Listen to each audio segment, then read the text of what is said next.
오늘 이 말씀으로 축복, 누림, 행복은 하나님의 선물입니다 라는 제목으로 하나님 말씀 전하기를 원합니다. 다시 한번 제목 말씀드릴게요. 축복, 누림, 행복은 하나님의 선물입니다. 한 부교육자가 있었습니다. 그분은 이제 교회에 예배부를 담당했던 분입니다. 지금은 서울의 모 교회를 담임하고 있는 분입니다. 이 분이 부교육자로 예배부를 담당했는데 어느 날 주일 아침에 새 한 마리가 예배당으로 들어온 거예요.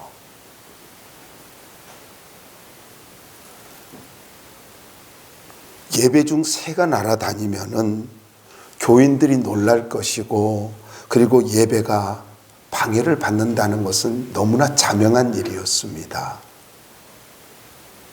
예배부를 맡고 있기 때문에 너무나 난감한 상황이 된 거예요. 근데 예배당 천장이 너무 높아서 새를 쫓아낼 수도 없습니다. 오로지 새에게 맡길 뿐이었습니다. 일부 예배를 마치고 이제 천장에 앉아있는 새를 보는데 새가 예배 시간에 조금 퍼더덕거리고 날아다니더니만은 그냥 조용히 있는 거예요. 다행히 성도들이 아무도 눈치를 못 챘습니다. 그리고 마침내 3부 예배가 시작하기 전에 새가 양심 있는지 나갔습니다. 그래서 그날 아무 일도 없는 듯이 예배가 잘 맞춰졌다는 경험을 글을 통해서 읽었습니다. 물론 저도 부교육자 시절에 있었고요. 또 예배당을 건축해서도 그런 경험이 있었습니다. 근데 신기한 건 예배 시간에 새가 참 조용하게 있다라는 거예요. 그래서 열어놓은 창문으로 새가 날아가서 다행히 아무 일이 없었는데, 여러분, 그냥 예배 시간 내내 새를 바라보는 이 부교육자 마음이 얼마나 황당했겠습니까? 아무것도 할 수 없잖아요. 제가 이 말씀을 왜 드리냐면요, 인생을 살아가면서 내가 아무것도 어찌할 수 없는 상황은 언제든지 일어날 수 있다라는 거예요. 그저 바라만 보고, 그 상황을 바라만 보고 아무것도 할 수 없는 그런 상황은 언제든지 일어날 수 있습니다. 그런 경험이 있잖아요. 근데 여러분, 그때 어떻게 하셨어요? 성경은 말할 수 없는 죽음의 상황, 자기 힘으로 도무지 아무것도 할 수 없는 그런 상황에 처했던 다윗은 그때 하나님의 말씀을 붙들고 주님을 바라봤다라고 말씀하고 있습니다. 다니엘은 어떻습니까? 자기가 알 수 없는 그런 상황 속에서 창문을 열고 하나님 앞에 기도한 것입니다. 여러분, 우리가 하나님을 기억하고 말씀을 붙들고 하나님 앞에 기도할 때 하나님은 그때 우리를 찾아와 주십니다. 그리고 은혜로 역사해 주십니다. 오늘 본문의 내용은 여호수아서의 마지막 부분으로서 서론 부분에 속하는 부분입니다. 신앙의 거장 여호수아가 고별 설교를 하면서 이 1절로부터 13절은요, 이제 지나간 날을 회상하고 있는 것입니다. 그러면서 지금 누리고 있는 축복, 행복, 이것은 모두 다 하나님의 선물이다.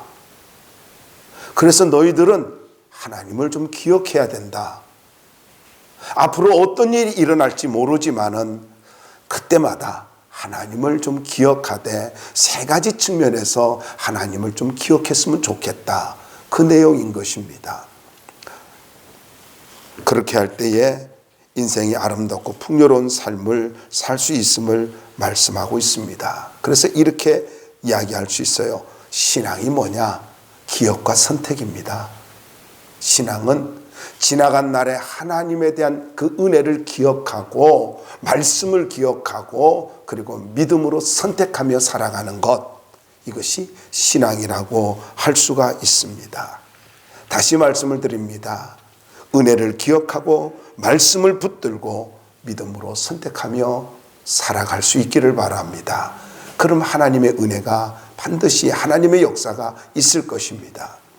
자, 첫 번째로 1절부터 7절까지 말씀을 통해서 택하시고 인도하여 주신 하나님을 기억하라 라는 것입니다. 1절을 보면은 임종을 앞두고 모든 이스라엘의 지파와 지도자들을 세겜으로 불러 모읍니다. 세겜으로 이렇게 불러 모은 이유는 언약갱신을 하기 위함인데, 세겜이라고 하는 곳은 예루살렘에서 약 북쪽으로 50km 정도 떨어진 곳이고, 이곳에서는 우리가 아는 대로 분명히 알 거라고 믿습니다. 에발산과 거리심산이 있습니다. 근데 여러분 한번 기억을 좀 살려보시기 바랍니다. 여리고를 정복하고 나서 그리고 아이성을 공격을 할 때에 패배를 하잖아요. 그리고 아간의 문제를 해결하고 나서 아이성을 점령합니다. 그런데 이 아이성을 점령하고 여호수아는 모든 군대를 이끌고 이스라엘 백성을 이끌고 이 에발산과 거리심산으로 달려옵니다. 그리고 그곳에서 제단을 쌓고 축복과 저주의 말씀을 선포하기도 했습니다. 그런데 이곳은요, 우리가 아는 대로 특별히 아브라함이 하나님 말씀을 붙들고 말씀을 듣고 갈대아 우르를 떠났단 말이에요.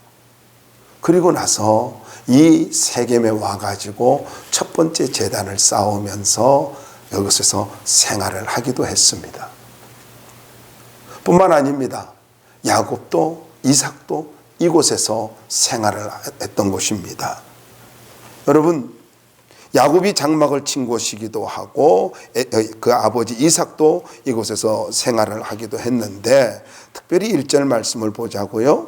1절 말씀에 보면은 함께 읽어봅시다. 시작.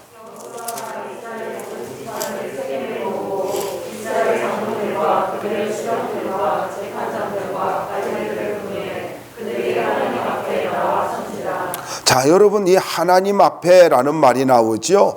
이제 하나님 앞에라고 하는 것은요, 이것은 하나님의 그 임재의 상징인 언약궤나 성막 앞에 있을 때에 바로 이런 표현을 많이 씁니다.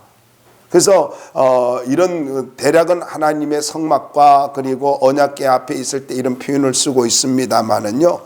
그런데 또 다른 측면에서는요, 이게 뭐냐면은 스스로 하나님 앞에서 있을 때에, 다시 말씀드리면은요, 스스로 하나님 앞에 내가 서 있다라고 이렇게 의식을 가질 때에 바로 하나님 앞이다 이렇게 표현하기도 하는 것입니다. 그러니까 그들이 하나님 앞에 나와 선지라, 이 말을 가지고 그대로 번역을 하면 이렇습니다. 그들은 그들 스스로 하나님 앞에 나왔다, 이런 의미거든요. 그러니까 지금 이렇게 여호수아가 이렇게 표현하고 있는 이유 중에 하나가 뭐냐면, 여호수아서 이렇게 표현하고 있는 이유 중에는요, 당시에 언약궤가 바로 이 세겜에 있었기 때문입니다. 그런데 이스라엘 백성들이 가나안을 점령하고 나서는 성막이 실로에 있었어요. 그리고 언약궤도 그곳에 있었단 말이죠. 근데 이때는 언약궤가 세겜에 있었던 것입니다. 그래서 이렇게 표현을 하기도 했는데, 중요한 것은 지도자들이 살아계신 하나님 앞에 자신들이 서 있다, 문자들을 그대로 번역을 하면은 하나님 앞에 스스로 서 있는 모습을 이야기하고 있다라는 것입니다. 자, 제가 왜 이 말씀을 조금 장황하게 말씀드리냐면요, 이것이 너무나 중요한 말씀이기 때문에 그렇습니다. 여러분, 우리가 예배당에 나온다 할지라도 마찬가지예요. 예배당에 나왔기 때문에 우리가 하나님 앞에 있다, 그렇게 생각해도 좋아요. 그러나 더 중요한 것이 있습니다.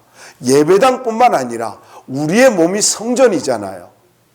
우리는 성령을 모신 사람들이잖아요.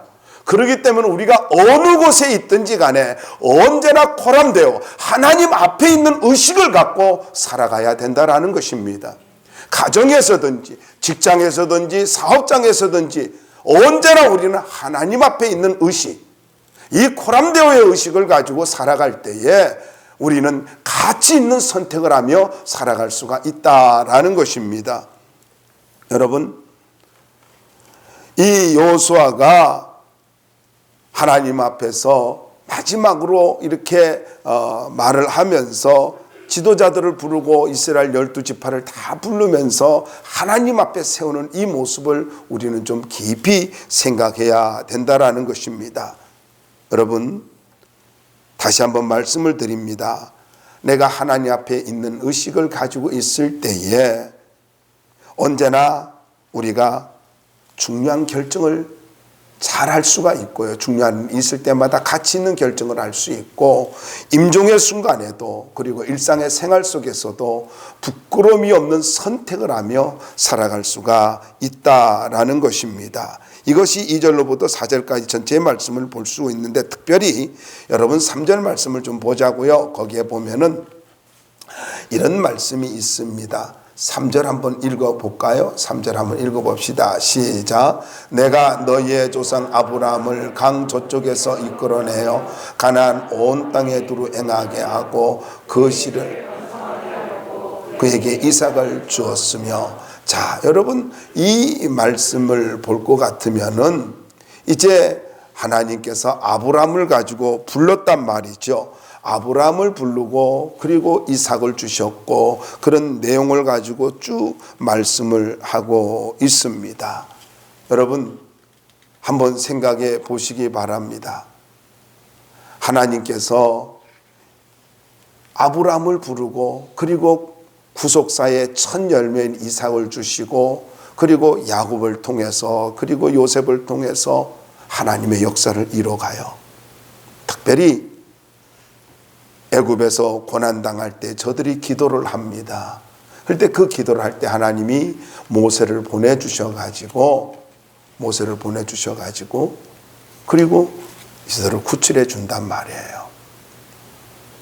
여러분, 이런 상황을 가지고 생각하면서 이렇게 말씀하고 있습니다.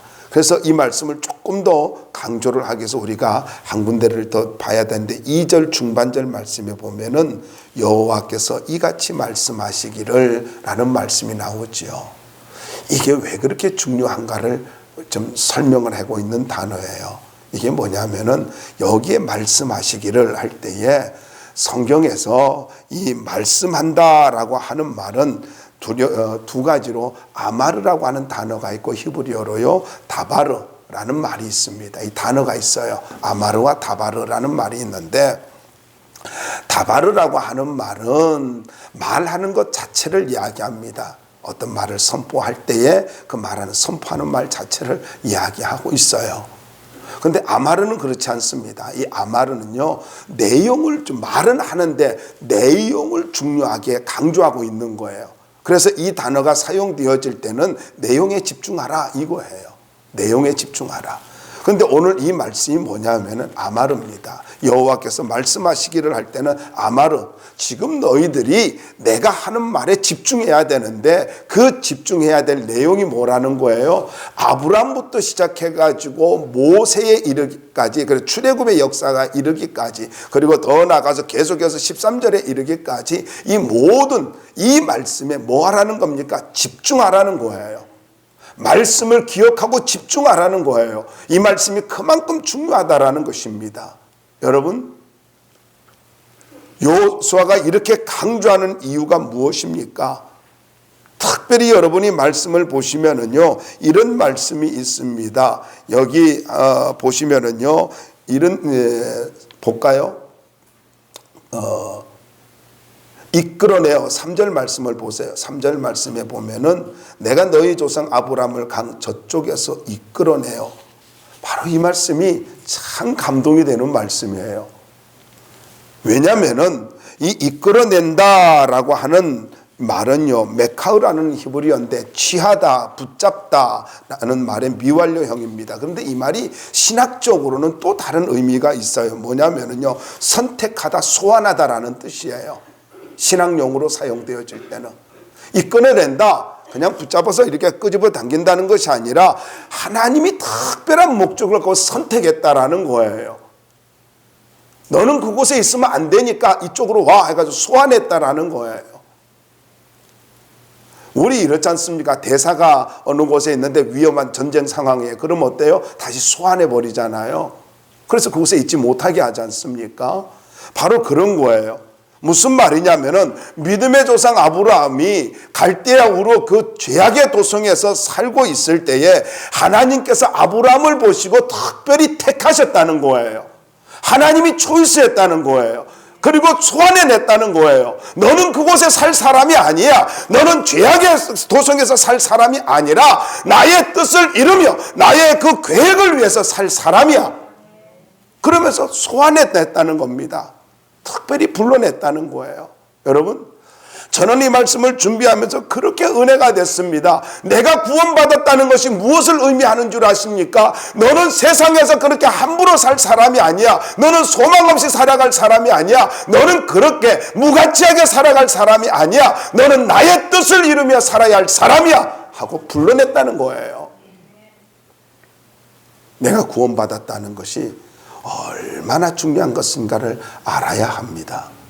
여러분, 저와 여러분은 하나님의 택하심을 받은 자들입니다. 우리는 종종 그렇게 생각해요. 내가 하나님을 믿고 택한 것이라고 생각해요. 그래서 믿어주는 것으로 생각해요.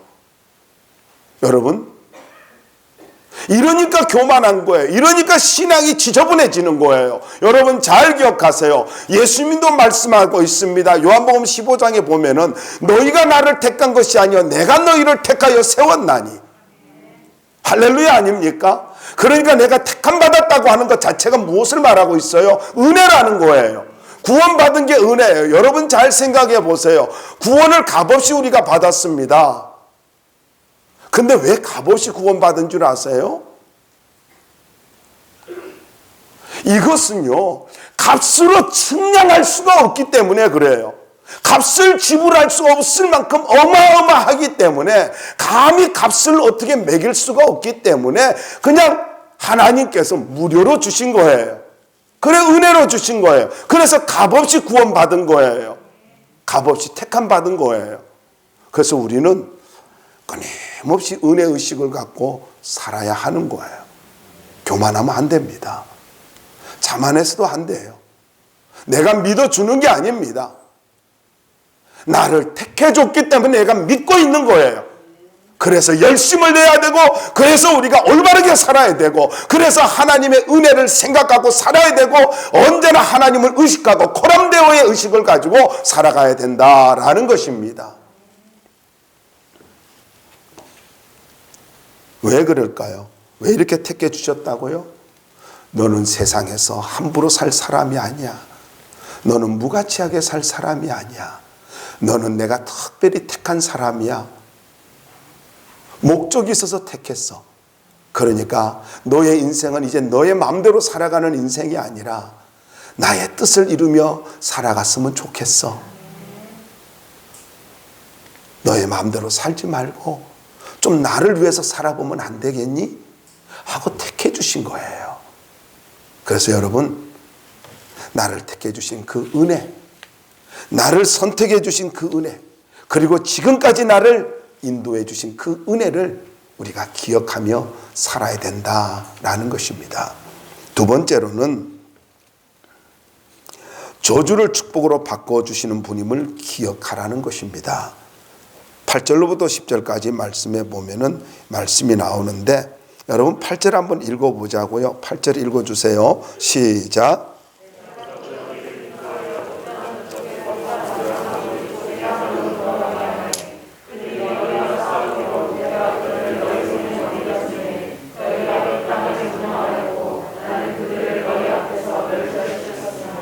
자, 그러니까 이 말씀이 무슨 말이냐면은요, 이제 요단 저쪽에, 그러니까 요단 동편 쪽입니다.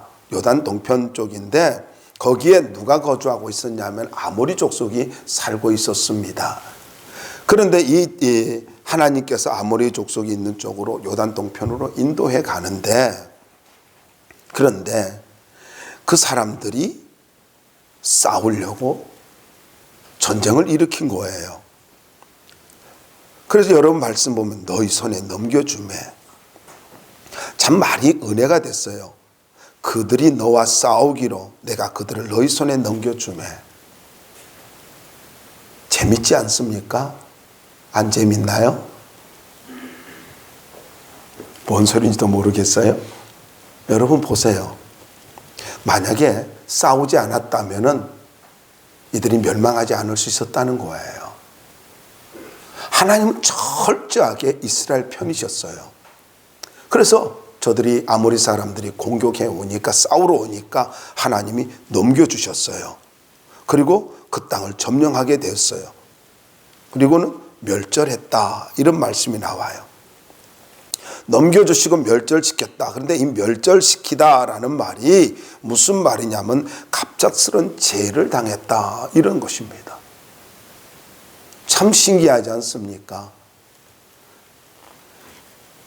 훈련되지 못한 이스라엘 백성들이 훈련된 군사들과 싸웠는데 훈련된 군사들이 패배를 한 거예요. 근데 어떻게 패배했다고요? 멸절했다는 거예요. 갑작스런 재해로 인해서. 그러니까 어떤 그런 그 군사력으로 이긴 것이 아니라 하나님이 개입을 해가지고 승리하게 만들어 주셨다, 그런 말씀이에요. 저는 이 말씀을 보면서 하나님이 개입하면은 내 능력으로 되는 것이 아니라 하나님이 개입하시면 내가 능력이 없어도 얼마든지 놀라운 역사가 일어날 수 있다 하는 생각을 해보게 되었습니다. 그뿐이 아니에요. 저를 흥분시켰던 말씀이 그 다음에 나오는데, 말씀을 보시면은요, 이제 이것을 바라보는 이 발락이라고 하는 사람이 나옵니다. 발락이라는 사람이 나오는데 이게 모압 왕이거든요. 모압 왕 발락이 발람을 부릅니다. 좀 발자를 많이 쓰나 봐요. 발락, 발람. 그런데 그 저주를 좀, 이스라엘 백성들이 저주를 받을 수 있도록 술수를 부리라고 합니다. 그런데 이 발락이라고 하는 사람의 이름의 뜻은요, 파괴자라고 하는 뜻이에요. 근데 모압 왕인데 이스라엘이 하나님께서 이스라엘을 위해서 역사하는 손길을 보고 두려움을 느낀 나머지 이 발람을 불러가지고 좀 저주를 받게 하라, 이렇게 부탁을 합니다. 그러면 왜 이런 부탁을 했냐면, 당시 중근동 사람들은 신의 능력을 인간의 저주로 무력할 수 있다라고 믿은 거예요. 그래서 자기들이 저주하면은 그 신이랄지라도 아무것도 할 수 없다라고 이렇게 생각했던 것입니다. 그럼 신이 아니지요. 근데 그런 생각을 했어요. 근데 저를 흥분시키는 말씀이 10절에 나옵니다. 여러분 보세요. 10절 한번 읽어봅시다. 쑥 넘어와 가지고 한번 10절 한번 읽어봐요. 시작. 내가 발람을 위해 듣기를 원하지 아니하였으므로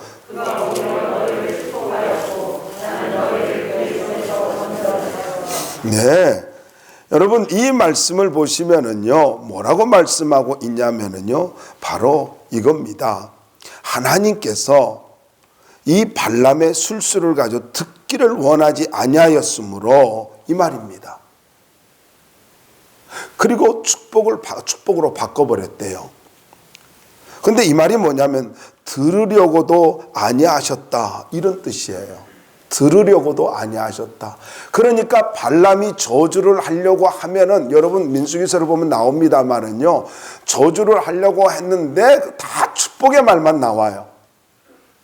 말도 내 맘대로 할 수 없다라는 걸 보여주고 있잖아요. 근데 여기서 우리가 알아야 될 중요한 말이 있습니다. 그게 뭐냐면은요, 악한 자가 하나님의 언약의 백성을 가지고 저주하려고 하는데 하나님이 들으려고도 안 했다는 거예요. 반대로 뒤집어 볼까요? 믿음으로 기도하면, 의인이 기도하고 하나님의 자녀가 기도하면 하나님은 그 기도에 귀를 기울이시고 들으려고 한다는 이야기지요. 그럼 이거 조금 더 확대해서 적용을 할게요. 여러분, 종종 여러분이 악한 사람에게 어떤 좋지 못한 말을 들어요? 악담을 듣고 저주의 말을 듣습니까? 걱정하지 마시기 바랍니다. 걱정하지 마세요. 어떤 사람은 이렇게 이야기합니다. 뭐 헤어지면서 악담을 합니다. 뭐 잘 되나 두고 보자. 뭐 그런데 지가 더 잘못되는 이유가 있어요. 여러분이 하나님의 자녀라고 한다면은요, 확신을 가지고 살기 바랍니다. 까닭없는 저주는 참새에 떠도는 것과 같습니다. 하나님이 들으려고도 하지 않습니다. 여러분을 향해서 어떤 안 좋은 소리 했다고요? 그래서 그것 때문에 너무 마음에 상처가 되고, 가끔 그래요. 어줍잖은 은사를 가진 사람들이요, 어디를 가면 안 된다 그래요. 제주도를 가려고 하는데 거기 가면 좋지 못한 일이 있을 것 같대요. 아니, 이건 무당 아니에요? 하나님은요, 분명히 아시기 바랍니다. 하나님은요, 비록 내가 잘못 선택했다 할지라도 합력하여 선을 이루시는 분이에요. 내가 실수해도 그 실수조차도 합력하여 선을 이루어 가시는 분이에요. 가끔 그래요. 저도 어릴 때 많이 들었어요. 뭐냐면은 동쪽으로 가면 귀인을 만난다 그래요.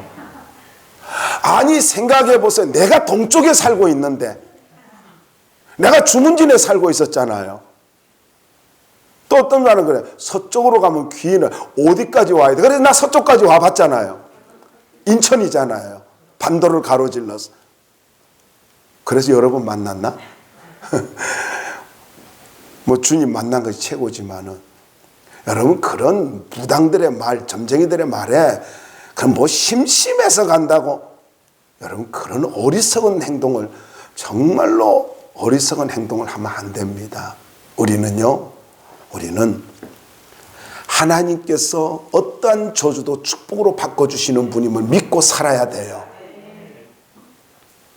내가 이래서 그럴까 저래서 그럴까.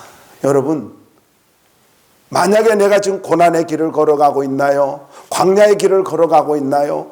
여러분, 미드바르, 광야 이 미드바르는요, 다바르, 하나님의 말씀을 붙드는 기간이라고 생각하고요, 하나님 앞에서 준비되어지는 기간이라 생각하고, 여러분 분명히 아시기 바랍니다. 다시 한번 강조합니다. 우리의 인생은 마이너스가 없어요. 왜요? 하나님이 살아계시니까, 합력하여 선을 이루어 가시니까. 어떤 형제를 만났는데, 난 사우디에 있는 3년이 내게는 마이너스라고요. 아니에요. 절대로 하나님은 내 인생을 마이너스로 만드시는 분이 아니에요. 영적 제로 법칙에 의해서 우리는 언제나 새로워지는 인생이라는 것을 잊지 마시기 바랍니다. 어떻게 했어요? 그 다음에 보면요, 뭐라고 말씀하고 있습니까? 바로 축복하였고 나는 너희를 그의 손에서 건져내었으며 그가 오히려 너희를 축복하였고. 저주하러 갔다가 축복을 하니까 나중에 발락이 막 화를 내잖아요. 화를 냈어요. 화를 막 냈다고요. 그리고 돌아가라 하면서 할 때에 뒤로 해가지고 이제 방법을 알려줘서 이스라엘로 범죄하게 만들었는데, 여러분 다시 한번 분명히 우리가 기억해야 될 것이 있습니다. 그것은요, 하나님은 우리가 저주 가운데 살아가는 것을 누구보다도 싫어하십니다. 왜 그런 줄 아세요? 이미 십자가에서 우리의 모든 저주는 끊어졌기 때문이에요. 예수 그리스도의 십자가에서 우리의 모든 죄와 저주는 다 끊어졌어요. 그래서 우리는요, 하나님 앞에서 보장된, 합력하여 선을 이루어 가시는 그 하나님을 믿고 살아가면은 반드시 우리에게 놀라운 은혜의 역사가 나타나게 되어 있습니다. 그러므로 악한 자들의 저주, 불신자들의 악담, 이걸 잊지 마세요. 이걸 가지고 믿지 마시기 바랍니다. 거기에 신경 쓰지도 마세요. 절대로 신경 쓰지도 마세요. 하나님께서 오히려 그렇게 말은요, 부메랑이에요. 말은 부메랑입니다. 이유가 없으면 본인에게 돌아가는 거예요. 악담하지 말고요.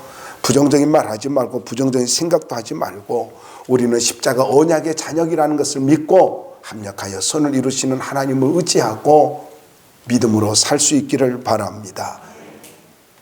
어떤 분을 기억하라고요? 저주를 축복으로 바꿔주시는 분을 기억하라는 거예요. 마지막 세 번째로는요, 은혜로 축복을 누리게 해주시는 분임을 기억하라는 겁니다. 은혜로 축복을 누리게 해주시는 분임을 기억하라는 거예요. 여러분 11절 말씀을 보시면은 요단강을 건너서 이제 여리고로 가게 됩니다. 그 여리고에는 여리고를 시작해 가지고 말씀을 보시면은 가나안 7족속이 나와요. 이 가나안 7족속이 나오는데, 그런데 여기에 참 재밌는 말씀이 있죠. 내가 그들을 너희 손에 넘겨주었으며 라고 말하고 있어요. 11절 보세요. 거기에 보면은 그들을 너희 손에 넘겨주었으며, 하나님이 모든 주도권과 소유권을 이스라엘 백성들에게 넘겨주었대요. 그럼 여러분, 이스라엘 백성들은 어떻게 하면 되는 거예요? 믿음으로 나가기만 하면 되는 거예요. 모든 주도권과 소유권을 넘겨줬대요. 이뿐이 아닙니다. 이걸 우리에게 적용해 보자고요. 그래서 여리고성을 가지고 여리고성에서 승리했잖아요. 다시 여러분에게 말씀을 드리지만은요, 여리고는요 7번을 돌았기 때문에 성이 무너진 게 아니에요. 갈멜산 기도회 때 말씀을 드리기도 했고 뭐 또 했지만은요, 설교 속에서도 했지만은 여리고는 테루아입니다. 외칠 때에, 마지막에 목소리를 크게 외칠 때에 성이 무너졌어요. 7번 동거는 순종의 과정일 뿐입니다.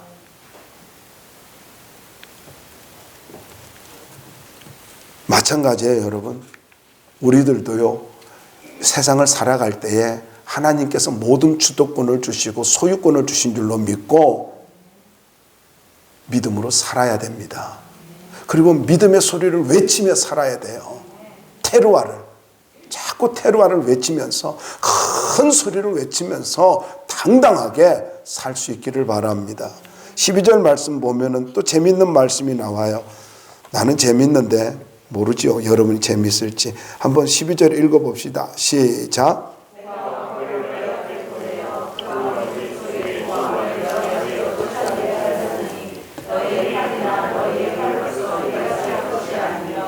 자, 여러분 여기에 보면은 왕보를 너희 앞에 보내요라는 말씀 있죠. 이 왕보를이라고 하는 말은요, 무슨 말이냐면요, 팔레스타인 지역에 자생하고 있는 그런 벌입니다. 실제적인 벌인데, 숲이나 덤불에 서식해가지고 서식하면서 지나가는 사람이라든가 아니면은 군인들에게 군인들을 공격해가지고 큰 피해를 입히기도 한다고 합니다. 자, 이것은 그냥 당시의 그런 상황이고요, 그런 현상이라고 이렇게 이야기할 수 있지만은, 근데 또 한 가지가 있어요. 이게 뭐냐면은 이 왕벌을 가지고, 여러분 어때요? 벌이 오면은 굳이 말벌이 아니더라도 우리는 벌만 보면 어때요? 꿀벌인데도 꿀은 좋아하면서 벌이 오면 막 무서워하지 이러잖아요. 아닌가요? 다들 그러잖아요. 그런데 세상에 이 왕벌, 더군다나 우리로 하면은 말벌, 얼마나 무섭습니까? 달려오면은요. 이 두려움, 바로 여기 왕벌을 보낸다라고 하는 걸 가지고 어떻게 보냐면은 하나님이 이스라엘 백성들을 위해서 저들에게 주는 두려움, 바로 그 두려움이라고 보는 견해가 있습니다. 두 가지 다 견해를 취해도 좋아요. 그런데 이걸 우리가 아는 대로 이스라엘 백성들 중에서 정탐꾼이 갔을 때 어때요? 기생라합이 이것을 증명해 줬잖아요. 간담이 녹았느니라. 간담이 녹았대요. 너희의 하나님은 상처나지 하나님이라. 그러면서 간담이 녹았대요. 두려워 벌벌 떨었어요. 결국 무엇을 이야기하고 있습니까? 저들의 이 공포심으로 인하여서 저들은 존의를 상실했죠. 여러분, 여기서 우리가 한번 교훈을 받자고요. 내가 믿음으로 나아가기만 하면은 하나님은 우리 앞에 왕벌을 보내십니다. 하나님이 정지작업하고 계신다는 거예요. 여리고성을 정지작업하신 것처럼 하나님이 다 이렇게 하시는 거예요. 계속해서 볼까요? 거기에 보면은 칼이나 활로 이같이 한 것이 아니다. 이 말을 그대로 직역하면 이렇습니다. 너희 칼을 가지고 하지도 않았다. 또한 너희 활을 가지고 하지도 않았다. 그러니까 쉽게 말하면 전쟁의 무기라든가 군사력을 가지고 승리한 것이 아니라 전적으로 하나님의 능력으로 이겼다는 거예요. 인생을 이렇게 사는 거예요. 인생은요, 내 능력으로 자꾸 내 스펙으로 사는 게 아니라, 내 어떤 그런 술수로 살아가는 게 아니라, 얼마 전에 지난주에 우리 경수 권찰이 간증했잖아요. 예배 잘 드리니까 사람들이 오더라는 거. 이 방법을 우리 장로님도 하잖아요. 예배 드리니까 사람들이 찾아오는 거예요. 내가 찾아가서 물론 영업 활동도 해야 돼요. 그렇지만은 예배 우선순위로 살아가니까 하나님이 그렇게 만들어 주시잖아요. 그렇게 사는 거예요. 자, 그 다음에 보자고요. 이제 13절로 넘어가서 13절 한번 보면 이런 말씀이 있어요. 내가 또 너희가 수고하지 아니하는 땅과, 이런 말씀이 나오죠. 여기 수고하다라고 하는 말이 무슨 말이냐면요, 이 말의 원형은요, 어떤 사람이 지쳐 쓰러지도록 일을 하는 거, 쓰러지기까지 일을 하는 거. 그러니까 여기 나오는 말, 땅이라든가 건설하지 않는 성읍이라든가 이런 것들을 내가 땀을 흘리면서 수고해가지고 쓰러지기까지 아주 극심한 노동, 힘들게 노동하는 거, 스트레스를 받으면서 밤늦게까지 하는 거, 이게 아니라는 거예요. 이걸 하지 않았는데도, 이렇게까지 내가 공들여서 수고하지 않았는데도 하나님이 주셨다는 거예요. 참 놀라운 말씀 아닙니까? 건설하지 아니한 성읍. 쉽게 오늘날로 말하면은요, 그냥 주님 잘 섬기면서 믿음으로 사업하니까 하나님이 공장도 주시고 빌딩도 주시더라는 거예요. 사람도 만나게 해주시더라는 거예요. 또 반기 들고 싶어요. 그러면은 예배만 드리면 다 되나? 여러분, 믿음의 우선순위로 살라는 이야기예요. 그런데 저는 이 말씀을 보면서 참 은혜가 됐던 게, 그 다음에 나오는 말씀 보세요. 13절 후반절인데, 너희가 그 가운데 거주하며 너희는 또 너희가 심지 아니한 포도원과 감람원의 열매를 먹는다 하셨느니라. 농사를 지은 것이 아니라 농사 지은 것을 먹도록 만들어 주셨대요. 이걸 정말로 잘 표현해 준 말씀이 있어요. 전도서 5장 19절 찾아봅시다.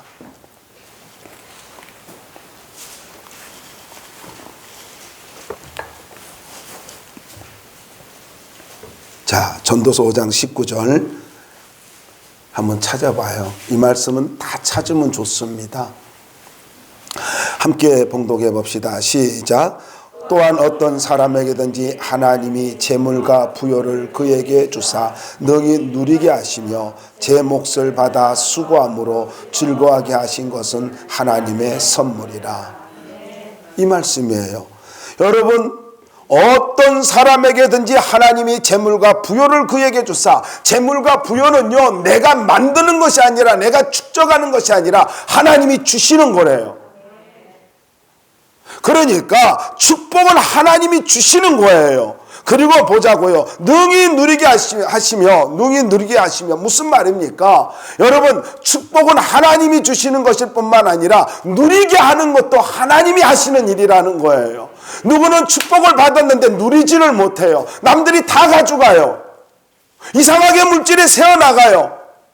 자꾸 뭔가 자꾸 꼬여요. 될 듯 하면서 꼬이는 인생이 되는 거예요. 그리고 낭비되어지고 새어나가는 인생이 되어지는 거예요. 그런데 하나님이 어떻게 하신다고요? 누리게 해주신대요. 저는 우리 행복하게 모든 성도들이 누리는 인생이 되길 바랍니다. 누리며 살길 바랍니다. 축복도 누리고 인생도 누릴 수 있기를 바랍니다. 행복도 누릴 수 있기를 바라요. 계속해서 보자고요. 뭐라고 말씀하고 있어요? 여기에 보니까 즐거워하게 하신 것은 뭐라고요? 하나님의 선물이라. 즐거워하는 게 뭡니까? 행복이잖아요. 행복이 뭐라고요? 하나님의 선물이래요. 간단하게 정리할까요? 인생은요, 하나님의 선물로 사는 거예요. 예배를 무시하면서까지 살아가는 것이 아니라, 하나님 없이 살아가는 것이 아니라 하나님이 주시는 선물로 살아가는 거예요. 조금은 바보 같죠. 그런데 이것이 지혜입니다. 이것이 올바르게 살아가는 방법이에요. 여기 전도서 5장 19절 이 말씀 꼭 기억하시기 바랍니다. 축복과 누림과 행복은 하나님의 선물입니다. 내 능력이 아니에요.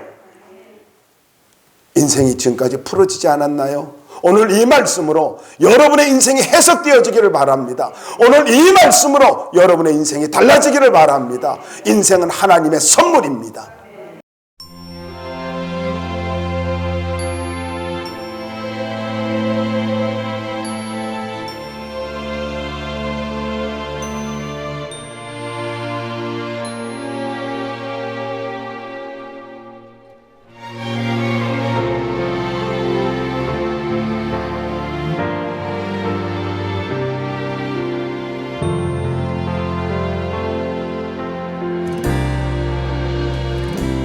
진정한 예배가 숨쉬는 교회, 주님이 주인 되시는 교회, 믿음의 기도가 쌓이는 교회, 최고의 찬양을 드리는 교회, 말씀이 살아 움직이는 교회, 성도의 사랑이 넘치는 교회, 섬김과 헌신이 기쁨이 되어 열매 맺는 아름다운 교회,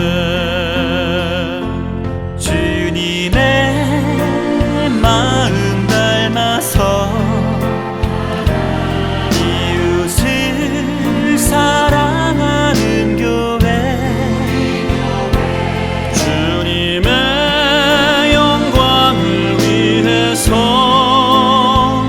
빛 되신 주님 전하는 교회, 사랑의 불꽃이 활짝 피어나 날마다 사랑에 빠지는 교회, 주께서 사랑하는 우리 교회가 이런 교회 되게 하소서.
주께서 사랑하는 우리 교회가 이런 교회 되게 하소서.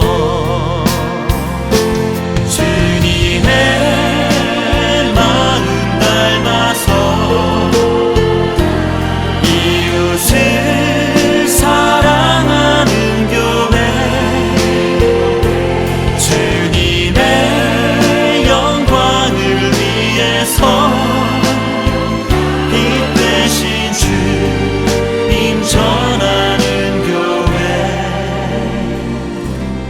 사랑의 불꽃이 활짝 피어나 날마다 사랑에 빠지는 교회, 주께서 사랑하는 우리 교회가 이런 교회 되게 하소서.